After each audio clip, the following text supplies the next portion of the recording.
part one of this video series, we talked about how we have about 50 to 60,000 negative thoughts every day. And most of those negative thoughts are based on what are called cognitive distortions.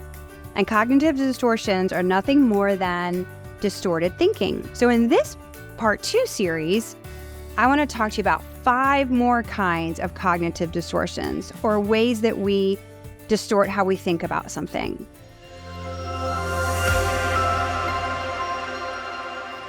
So hi, I'm Ashton. I'm a licensed psychotherapist and I specialize working with highly sensitive people. But don't worry, if you're not an HSP or a highly sensitive person, I think you'll find these tips valuable too. So let's jump right in.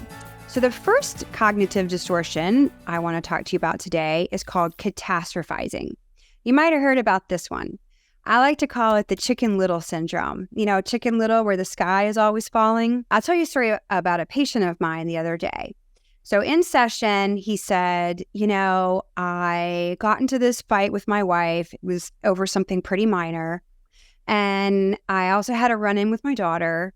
And my boss had something not particularly favorable to share with me. And he said, I'm just not managing my life. I just feel like I can't manage my life. So he was catastrophizing.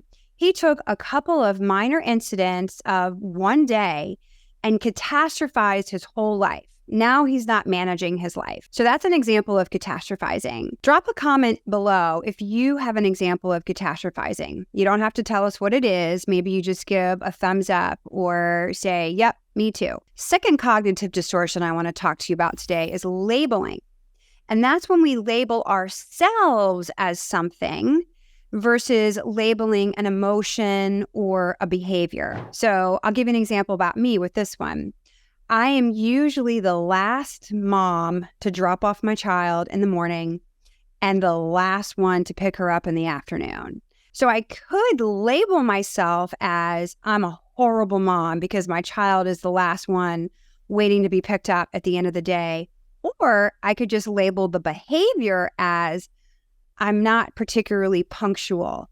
Or I could even label myself as I have issues with being on time, or I tend to be tardy. Actually, my husband calls me nick of time Ashton. So I'm not usually late. I'm just usually right on time. Seems like the whole world is early. So the first cognitive distortion we just talked about was catastrophizing. The second one was labeling. And the third one I want to talk to you about today is the shoulds. I like to tell my patients, you're shoulding all over yourself. So when we say I should, it implies guilt.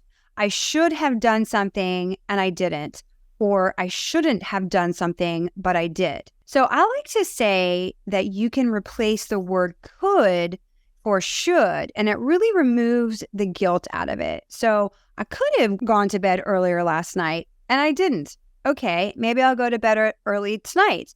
Or I could have had one less glass of wine or one less piece of pizza, and I didn't. So maybe I'll do that next time. Okay, so we have shoulds, catastrophizing, and labeling. The next one I want to talk to you about is personalization and blame. I'm going to put those in the same category. So personalization is when you make it all about you and you take on too much responsibility. Blame is when you take no responsibility and you make it about somebody else. So let me give you an example of personalization. Personalization could come into play. Let's say you're having a party and you are fortune telling. That's one we talked about in the first video. And you're thinking that nobody's having a good time. If you were to personalize that, you would say to yourself or think to yourself, nobody's having a good time and it's all my fault. That's pretty ridiculous because it absolutely can't be your responsibility whether people have a good time at your party or not. And blame is the opposite. It's when we don't take any responsibility for our behavior or for our part in something. And I'm sure we all are pretty familiar with that one. So my 6-year-old is really good at blaming.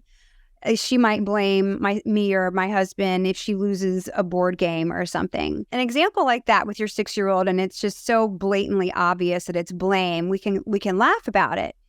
But if it's in an intimate relationship with your partner, or let's say a best friend or a family member, and you're being blamed, it really doesn't feel good. And so we really want to take responsibility for our part in anything.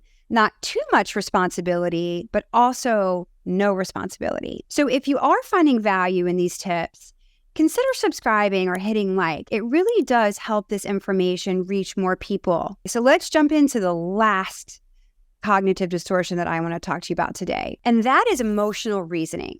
And that's when we think that our emotions are actually the way it is. This came into play yesterday for me. We went to water park and we went up to the tippy top of one of the tallest rides. And as we were going, the higher and higher we got, the more nervous and more nervous I got. And my daughter too was saying, I'm scared, I'm scared, I'm scared.